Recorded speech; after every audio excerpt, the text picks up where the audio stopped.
El expresidente José Mujica fue, el viernes pasado, uno de los oradores en la inauguración del 10º Congreso del Movimiento de Participación Popular, el sector más grande del Frente Amplio. Estamos peleando entre los pobres para que inviertan y se hagan la fiesta con nosotros. Y eso porque somos giles, porque no podemos tener una política común de condiciones. Durante viernes, sábado y domingo, 1.200 militantes discutieron la estrategia política y el posicionamiento ideológico del MPP. Al final, aprobaron un documento de 4 páginas que incluye un análisis de la coyuntura local e internacional y una serie de propuestas a encarar en los próximos meses. ¿Qué dejó entonces este Congreso? ¿Qué desafíos enfrenta el MPP en el corto plazo? Vamos a conversarlo en los próximos minutos. Está con nosotros el diputado Alejandro Sánchez. Diputado Sánchez, bienvenido, gracias por acompañarnos. Bueno, buenos días. Muchas gracias a ustedes por la invitación y es un gusto estar aquí. La primera pregunta para que el oyente se ubique. ¿Para qué sirve un congreso como este? Mirá, nosotros estamos muy contentos primero por el Congreso porque este fin de semana fue la culminación de un proceso. Porque nuestro Congreso comenzó hace 2 meses aproximadamente, 2 meses y medio, donde hicimos más de 100 asambleas a lo largo y a lo ancho del país, sobre la base de un documento que todos los compañeros y las compañeras tuvieron, y luego nos juntamos ahora el fin de semana todos juntos, los diferentes compañeros del MDP, para resolver sobre el documento, hacerle nuestros agregados, etcétera, etcétera. ¿Qué es lo que es un Congreso en definitiva? Es el momento de mayor participación política de cualquier organización, en este caso una organización política como el MPP. Es el momento de mayor democracia, donde todos valemos uno, donde todos venimos a construir juntos, y nosotros salimos bastante contentos porque, bueno, el Congreso primero generó mucha motivación entre los compañeros y las compañeras. Tuvimos 2 jornadas de plenaria muy extensas, que muchas veces son cansadoras, pero esas 2 jornadas nos permitieron reflexionar juntos cómo miramos el presente, ¿verdad? ¿Cómo transformamos ese presente? Porque en realidad creemos que el presente nos ofrece una serie de problemas que hay que transformarlos. ¿Y cómo pensamos que puede ser el futuro si nosotros realizamos y decidimos hacer determinadas cosas junto con la sociedad uruguaya? Porque los partidos políticos solos no pueden hacer nada, ¿verdad? Y en el caso del MPP junto con el Frente Amplio. Por supuesto, ni que hablar. El Frente Amplio es, desde nuestro punto de vista, la mejor herramienta que hemos logrado construir para darle unidad a la izquierda, para generar las condiciones de asumir que en el Frente Amplio somos más que la sumatoria de las partes. El Frente Amplio es una cosa mucho más grande que los sectores. Y los sectores son muy importantes, y está muy bien que los sectores tengan posiciones, tengan sensibilidades, tengan ideas, tengan propuestas, pero nosotros tenemos que ir a acordar esas propuestas con el resto de los compañeros y las compañeras del Frente Amplio y allí construir lo que ha sido la unidad de la izquierda sobre la base de un programa. Y ese programa eso implica negociar, transar. Las posiciones del MPP no son las que priman. No, eso implica que cuando uno va a discutir dentro del Frente Amplio, construir una síntesis, ¿no? Ya hablaremos de eso enseguida. Una pregunta antes de pasar a digamos, asuntos conceptuales. ¿En qué está la renovación generacional del MPP? Bueno, el MPP ha hecho un esfuerzo muy grande por ese tema. Nosotros tenemos muchos compañeros y compañeras que han asumido responsabilidades tanto en la dirección del MPP como en los diferentes ámbitos institucionales, en el Parlamento, por ejemplo. Y nosotros tenemos un concepto de la renovación generacional que para nosotros tiene 2 componentes. Uno es el recambio generacional, es decir, la necesidad de que nuevas generaciones asuman responsabilidades. Y el otro es la renovación de ideas. Porque no existe renovación si no nos proponemos nuevas agendas, nuevos problemas, integramos nuevas demandas. Pero hablemos en primer lugar de la parte de la renovación dirigencial. El MPP está muy marcado por algunas figuras que vienen del MLN Tupamaros de los años 60. Sí. Los veteranos, ¿no? José Mujica, Lucía Topolansky, Ernesto Agassi. Bueno, está de por medio el anuncio que los 3 hicieron de que iban a dejar sus bancas en el Senado. Agassi cumplió. Mujica y Lucía Topolansky todavía no. Bueno, estamos en ese proceso porque Lucía y Pepe en realidad se han planteado, nosotros nos hemos planteado que los compañeros vayan abandonando el Senado de manera progresiva. Y eso tiene que ver también con los compañeros y con los suplentes que tiene cada uno de los compañeros en el Senado, a efectos de poder ir incorporando. Se fueron corriendo las fechas. Sí, se han ido corriendo, pero va más allá de cualquier discusión de este tipo. Para nosotros la renovación, y eso tiene que ver con esto en conjunto, no es una carrera de postas. No creemos que los procesos de recambio generacional sean carrera de postas donde el que deja la posta deja de correr. y empieza a correr el otro. Para nosotros la idea es que todos sigamos corriendo juntos, porque nos necesitamos todos, jóvenes, viejos, hombres, mujeres, negros, blancos. Es decir, ¿qué es lo que quiere decir con esto? Hay que dar paso a las nuevas generaciones, pero eso no quiere decir que sea una sustitución de las otras generaciones en la política. Ahora, concretamente, las bancas en el Senado, decía su colega Daniel Cayeni que Mujica y Topolansky las van a dejar después del trámite de la rendición de cuentas. ¿Es así la fecha definitiva? Bueno, no, yo no tengo una fecha definitiva. Ajá. Yo no la tengo, no la conozco.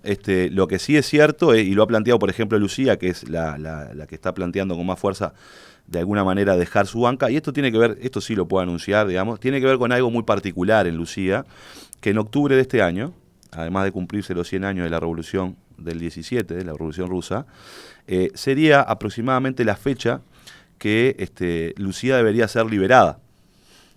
Cuando fue juzgada por la justicia militar, le dieron tantos años que terminaría aquí. Después sabemos todo lo que pasó, se conmutaron 2 por 1 en función de las penas, pero bueno, entonces para Lucía octubre es una fecha importante. Ella en la cárcel bromeaba, decía, bueno, no tengo problema porque por lo menos voy a estar en los festejos de la Revolución Rusa de los 100 años, así que no tengo problema.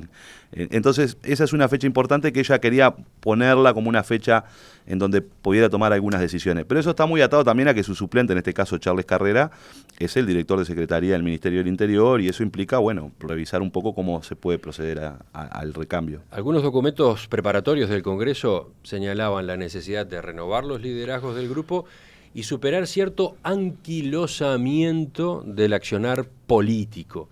¿De qué están hablando? ¿Se perdió capacidad de militancia, por ejemplo, en el MPP? Sí, nosotros estamos hablando de lo siguiente.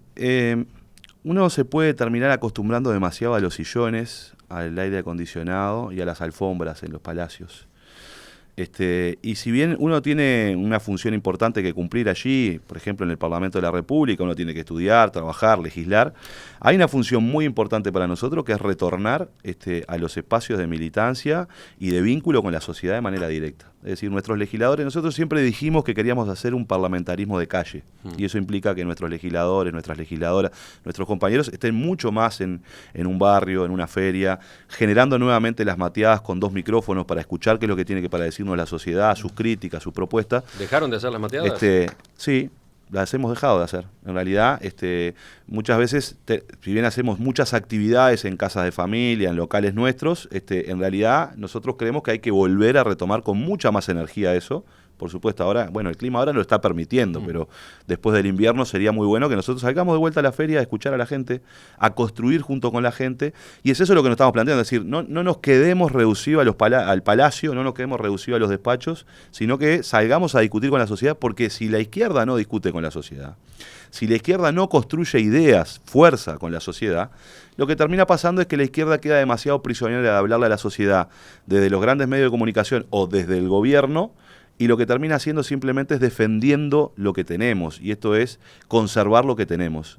Y nosotros necesitamos, además de construir y consolidar lo que hemos generado en el país, necesitamos ir hacia nuevas propuestas, hacia nuevos horizontes. Y eso se hace construyendo con la misma sociedad. ¿Están esas nuevas propuestas? Hay una discusión en el Frente Amplio hoy a propósito de si no se quedó sin agenda el Frente Amplio en el gobierno.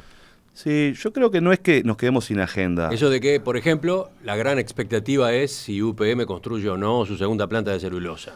Sí, lo de UPM es muy importante, y eso está muy bien para el Uruguay. Ahora, el problema es, ¿cuál es el horizonte que le estamos brindando a la gente? Es decir, después de una década y media, va a terminar este gobierno del Frente Amplio, una década y media de transformaciones en nuestra sociedad. Esto le está pasando a América Latina, por eso nosotros invitamos a un montón de compañeras y compañeras de América Latina para hablar de estas experiencias. La izquierda tiene que hacer un relanzamiento de su proyecto. Eso es la renovación. Es decir, ¿cuál es la nueva agenda de la izquierda después que algunos de los problemas históricos del país se resolvieron, surgieron nuevos problemas y el mundo nos exige tener una mirada porque vienen nuevos desafíos? La automatización, sin lugar a dudas, es un gran desafío para este país. La agenda de derechos que hemos construido nos exige nuevos derechos a construir, ¿verdad?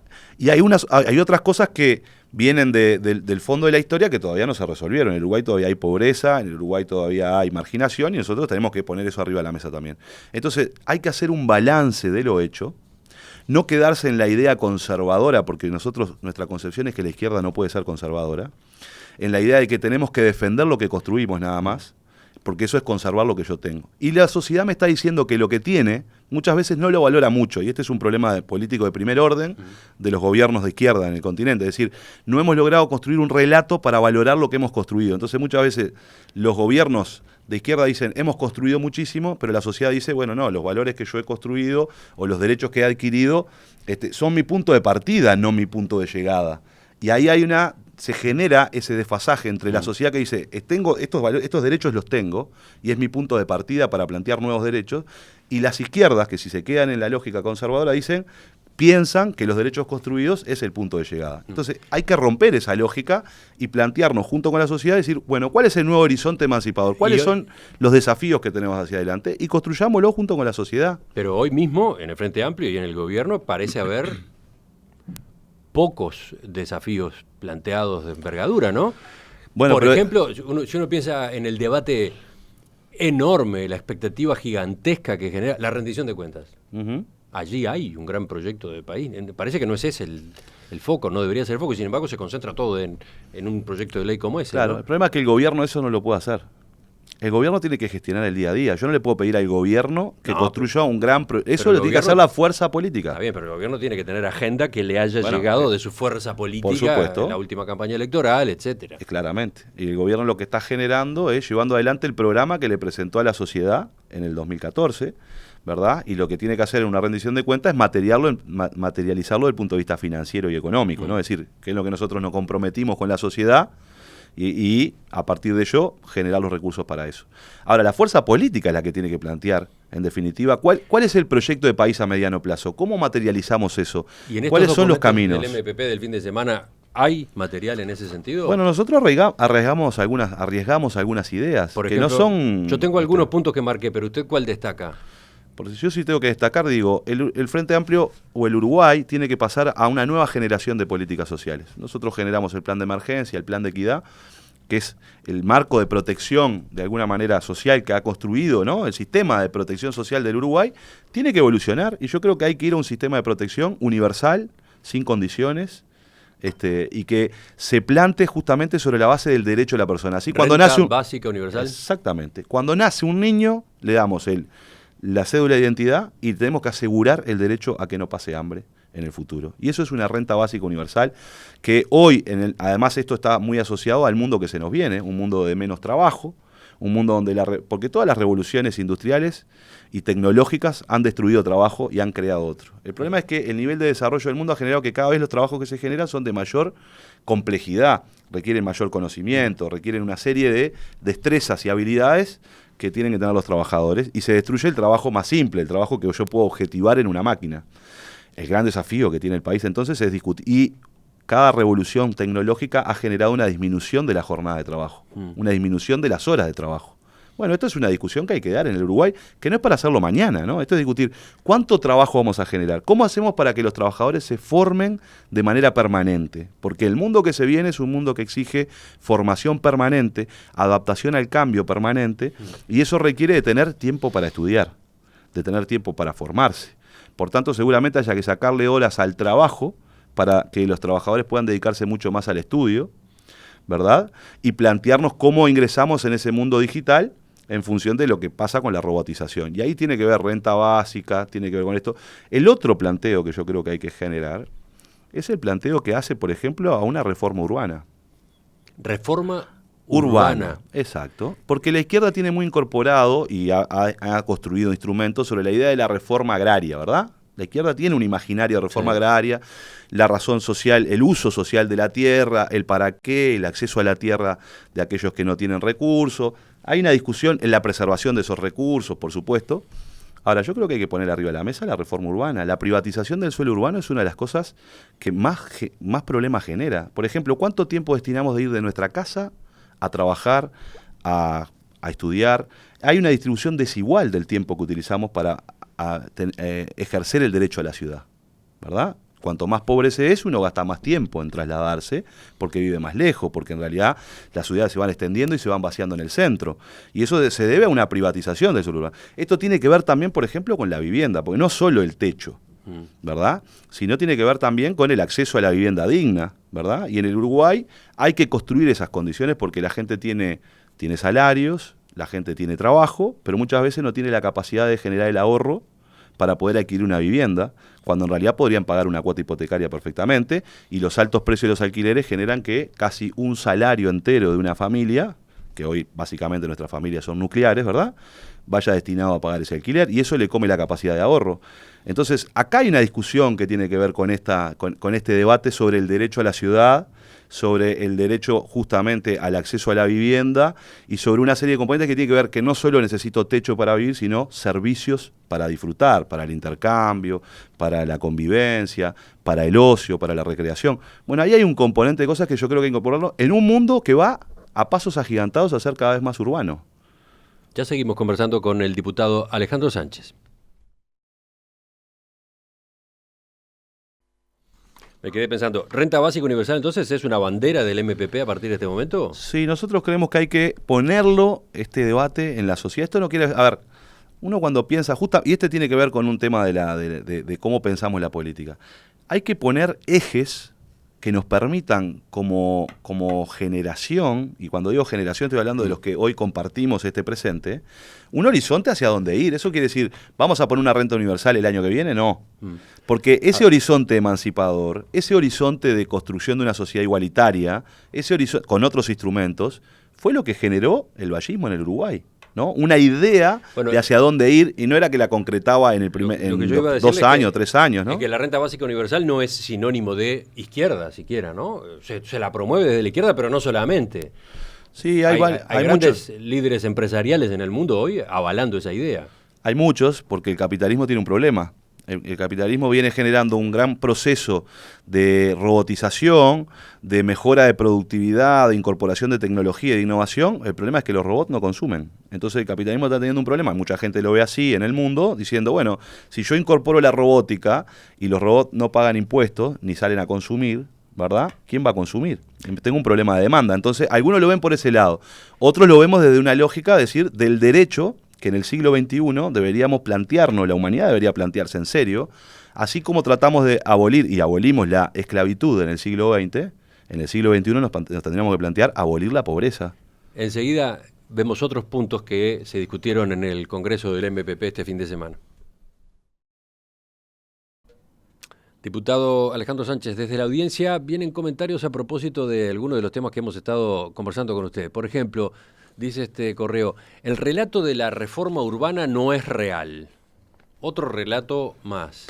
El diputado desconoce la cantidad de jóvenes formados y con trabajo que se van a vivir a zonas como Piriápolis, Chacras, etcétera, construyen casas de tierra y viven un camino verde real. Lo dice una arquitecta ex integrante del Frente de Vivienda MPP. Pero está muy bien, porque la discusión es sobre el hábitat. Y en definitiva, cómo construimos un hábitat que sea, primero, socialmente, construya las condiciones para que socialmente seamos más iguales, que tenga responsabilidad para con el medio ambiente y sustentabilidad, pero que además nos permite disfrutar de todas las construcciones sociales y culturales que tenemos. Entonces, por ejemplo, claro, la gente se está yendo de la ciudad. Montevideo es un caso concreto. ¿Por qué? Porque decide vivir más afuera, pero una de las decisiones de esas, algunos será porque quiere vivir más cerca de la naturaleza, porque tienen esa forma de vida y está muy bien. La gran mayoría se va expulsada porque no puede acceder a los altos precios que valen las viviendas urbanas.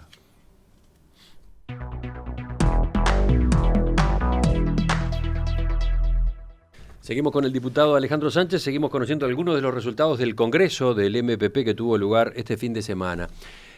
Un congreso en el que, por ejemplo, uno de los puntos de la declaración final dice: seguir beneficiando las inversiones productivas que introduzcan nuevas tecnologías y creen mano de obra nacional, pero no hacer extensivos esos beneficios a las empresas comerciales y financieras del exterior que no agreguen una dimensión estratégica diferente a lo que puedan hacer las empresas nacionales. Ustedes están cuestionando el sistema de incentivos a la inversión que hoy existe. Sí, lo que decimos es que tenemos que construir un nuevo sistema de incentivos a la inversión. El propio equipo económico ha dicho, sí, efectivamente hay que revisarlo. ¿Qué es lo que ustedes están planteando concretamente? Porque la verdad que la redacción requiere explicarse. Bien, hay dos cosas. Primero, nosotros respaldamos un sistema ¿verdad?, de incentivo a la inversión. Esto es tener la capacidad del Estado de conducir la Estrategia Nacional de Desarrollo. Porque la inversión, ¿qué viene a hacer? Viene a tener ganancias rápidas. Y una de las cuestiones que está sucediendo en nuestro país es la primerización de la economía. ¿Por qué? Porque son los sectores que tienen altas ganancias, muchas veces, rentabilidad a corto plazo, y eso genera justamente que la inversión se radique en esos lugares, ¿verdad? Entonces, aquí se presenta una discusión. ¿Cómo hacemos para orientar más hacia aquellas inversiones que aportan tecnología, innovación y conocimiento a nuestra matriz productiva, que no tienen ganancia inmediata?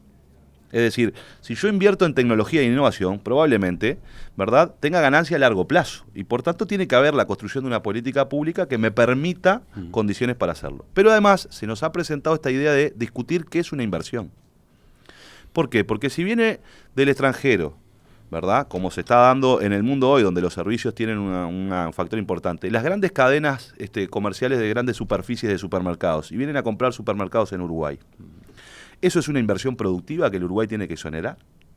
¿Eso qué le agrega en términos tecnológicos, productivos, de innovación, que modifiquen nuestro lugar en el mundo como vendedor de materias primas? No nos agrega nada, simplemente es la compra de un gran supermercado por otro, ¿verdad? Y eso no le incorpora nada. Y por tanto la sociedad no debería perder recursos no cobrándole impuestos a esos. Y acá se impone otra discusión que es interesante, que es esta. La inversión extranjera directa viene a invertir y muchas veces no le damos las mismas condiciones al capital nacional que le estamos dando a la inversión extranjera directa. Y este es un gran desafío, ¿verdad? Es decir, ¿cómo le generamos las condiciones a la inversión extranjera directa para que venga, por supuesto, y se radique en esas áreas que nos importan, pero que también tengamos una mirada importante hacia los sectores medios, que tiene que ver con los pequeños y medianos productores, los pequeños y medianos comerciantes, que nosotros tenemos que defender, porque el Uruguay es un mar de pymes, el 90% de las empresas son pymes, y tenemos que defender ese sector también. ¿Ustedes cuestionan o proponen revisar el sistema de promoción de inversiones extranjeras solamente? ¿O también revisar esos incentivos, esas exoneraciones tributarias a determinadas inversiones nacionales? Lo que nosotros decimos es que tenemos que crear un sistema que promueva la inversión en las áreas de alta tecnología, de innovación y de incorporación de conocimiento a la matriz productiva. Es decir, tenemos que crear un sistema que industrialice el Uruguay. Y eso allí, y lo que decimos es, no puede haber diferencia entre la inversión extranjera y la inversión nacional. No puede haber diferencias en ese sentido. A veces las hay. La inversión extranjera tiene mucho más peso, mucha más fuerza y muchas veces logra mayores exoneraciones.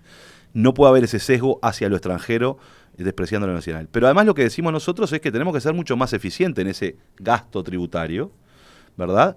Y por ejemplo, aquí hubo cadenas de supermercados, vamos a poner un ejemplo, estas son dos nacionales, cadenas de supermercados, una cadena compró otra y eso fue exonerado por la ley de inversiones. Y ahí no pasó nada.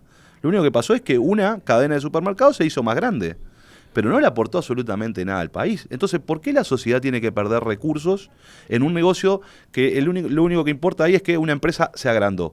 Otra cosa es si tú me vienes a crear puestos de trabajo, si tú te desarrollas en el interior, por ejemplo, donde tenemos un problema de empleo importante, si tú incorporas algo que antes nosotros no hacíamos, si generas cadenas de valor, ahí sí es necesario tener políticas en este sentido, pero no hacerlo en otro lado. Y después también hay una reflexión, lo ponían ustedes en lo que decía el senador Mujica, por supuesto, porque esto hay que mirarlo siempre en el mundo globalizado en el que vivimos. Esto también forma parte de esta discusión con la región. Porque la región, Latinoamérica, compite muchas veces entre sí para que se radiquen inversiones, generándole mejores oportunidades unos a otros, cuando en realidad debería tener la capacidad de tener una mirada frente al mundo, mucho más de unidad latinoamericana y tener parámetros comunes para que no haya esa competencia, porque en definitiva, ¿qué hacen las empresas transnacionales? Bueno, ¿qué hago? ¿Me instalo de este lado del río o me instalo del otro? ¿Cuál beneficio me das vos y qué beneficio me das vos? Y hacen competir a los países, en este caso del tercer mundo, de América Latina, en vez de tener una política común para la atracción de esas inversiones. Otro tema que también aparece en la declaración final del Congreso, una defensa fuerte de las empresas públicas y sus inversiones. Suena a respuesta a reivindicación de la gestión en esa materia del gobierno Mujica, ¿no?, que está cuestionada y no solo desde afuera, desde adentro mismo del Frente Amplio. Pero voy a un punto dentro de ese capítulo, una propuesta que se hace para actualizar los criterios del cálculo del resultado fiscal con el cometido de que la inversión productiva pública sea considerada como lo que es, un activo y no un gasto. De esa manera se evita que se distorsione el déficit fiscal. ¿Cómo llegaron a este planteo? Bien, este es un viejo planteo. Los manuales de contabilidad pública, que fueron creados y recomendados por el Fondo Monetario Internacional, tienen un sesgo anti-inversión Estado. Porque ¿qué es lo que hacen? Cada vez que el Estado invierte en algo, tiene que ser considerado toda la inversión en ese año, se tiene que incorporar el balance de ese año, y además es incorporado como un gasto, porque el Estado no tiene, la Administración Central principalmente, no tiene contabilidad patrimonial. Una empresa privada invierte en una máquina y lo que hace es, no pone en el balance de ese año cuando compró la máquina todo el gasto de esa máquina, porque eso lo va a hacer más productivo en el futuro, ¿verdad? Entonces lo que hace es incorpora la vida útil, ¿verdad?, de ese activo productivo, y lo incorpora en los diferentes años y va poniendo la despreciación de ese capital, ¿verdad?, que es un activo que logró, para tener un balance más razonable. En el caso de la administración pública es lo contrario, y ese es el manual del año 86 del Fondo Monetario Internacional. Ahí estaba el auge del neoliberalismo. Luego hay unos buenos materiales sobre, por ejemplo, de la CEPAL, justamente cuestionando esta forma de medir. Hoy la Cámara de los Lores, digo, para que veamos, la Cámara de los Lores en Inglaterra, que terminó inventando en Inglaterra las PPP, que es una forma de escaparse a esto, porque como si hago la inversión pública pura, me entra en el déficit toda, y entonces me genera un problema de desequilibrio, se inventan instrumentos por afuera, muchas veces ir al derecho privado, generar participación público-privada, ¿para qué? Para que no me entre en el déficit toda la inversión. Ahora, esos mecanismos, y lo dice la Cámara de los Lores, salen mucho más caros a la sociedad, generar esos mecanismos para tener una contabilidad diferente, porque sí, claro, si lo hace el Estado, toma deuda, toma un préstamo, invierte. Y entonces, ¿qué es lo que ustedes están planteando que sea viable? Por supuesto. Porque a raíz de... Pero mire si será viable. De este documento, ayer consultábamos, por tomar una fuente, consultábamos a la economista Gabriela Mordecki, coordinadora del Grupo de Análisis Macroeconómico del Instituto de Economía de la Facultad de Ciencias Económicas de la UDELAR. Ella hacía una síntesis parecida a la que acaba de realizar usted y decía, este criterio de contabilidad pública que está vigente en Uruguay, está incorporado en los manuales del Fondo Monetario, es el que utilizan, entre otras, las calificadoras de riesgo, los inversores, quienes prestan dinero a la hora de evaluar y comparar el déficit de los países. Por lo tanto, decía, si Uruguay aplica otro criterio, va a quedar descolgado del mundo. Claro, tiene un gran problema el Uruguay, pero el Uruguay puede aplicar el criterio que ya recomendó el Fondo Monetario Internacional en el año 2001, por ejemplo, que es aceptado a nivel internacional y que justamente establece que las inversiones de los estados que sean productivas, es decir, si yo hago una escuela, ¿verdad?, una inversión en una escuela, no es una inversión productiva, es una inversión social, o sea, porque esa escuela no me va a dar ganancias. Ahora, si yo creo, por ejemplo, un proyecto de inversión para la generación de energía eléctrica, molino de viento, eso sí me va a dar ganancia, eso es una inversión productiva. Ya el manual del 2001, que lo que tiene que hacer Uruguay es decir, estamos de acuerdo con el manual del 2001 que es superior al del 86, no pasa, nosotros nos quedamos en el tiempo, ¿verdad? Dice que las inversiones productivas tendrían, o sea, justamente lo que plantea es no incorporarlas dentro de un gasto, sino incorporarlas como un activo. Pero además México, recientemente, acaba de plantear un método diferente y ha sido aceptado a nivel internacional. Y dice, bueno, nuestras inversiones energéticas, dice México, energéticas, solo para la energía, la vamos a encapsular aparte, ¿verdad? No todas las inversiones productivas, sino solo las energéticas. Y esto ha sido aceptado por las calificadoras de riesgo, por el Fondo Monetario Internacional y por el Concierto de las Naciones.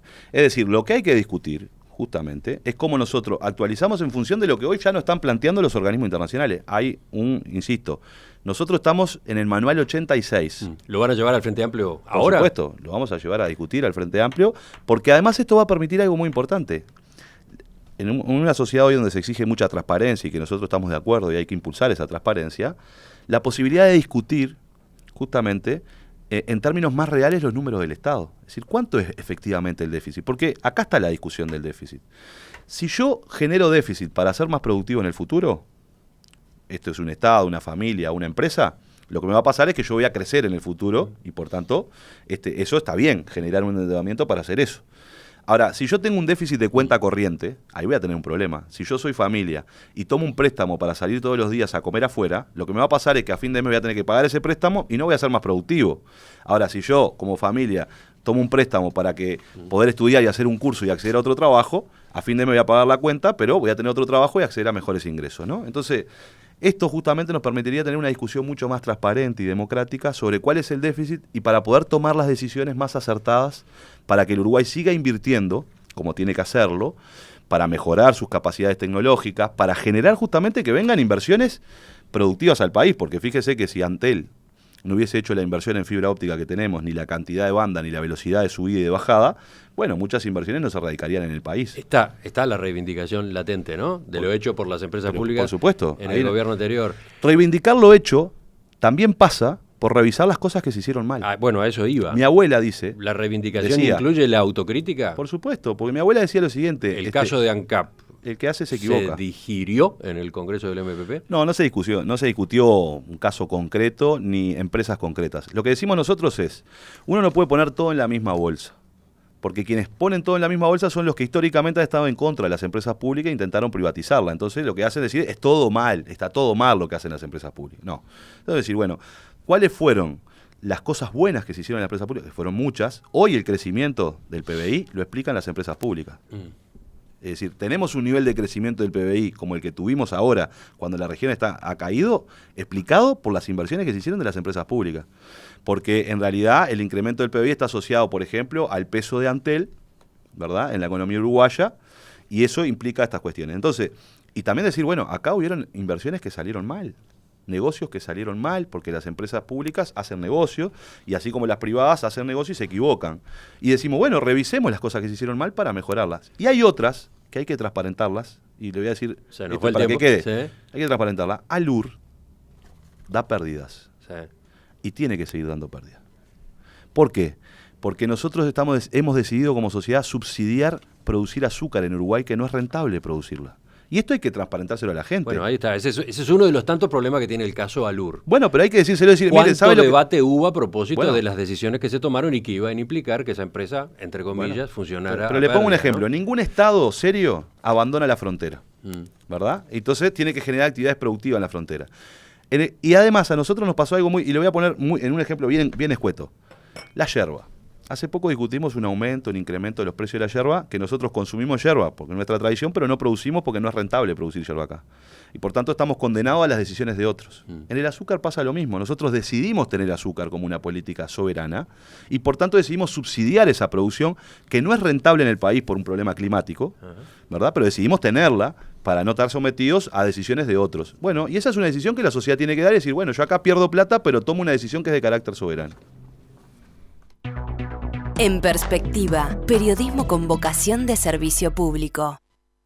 Diputado Alejandro Sánchez, del MPP, integrante del secretariado ejecutivo de ese sector del Frente Amplio, gracias por acompañarnos esta mañana. No, muchas gracias a ustedes y bueno, es un gusto estar aquí. Volvemos enseguida con la mesa de este martes.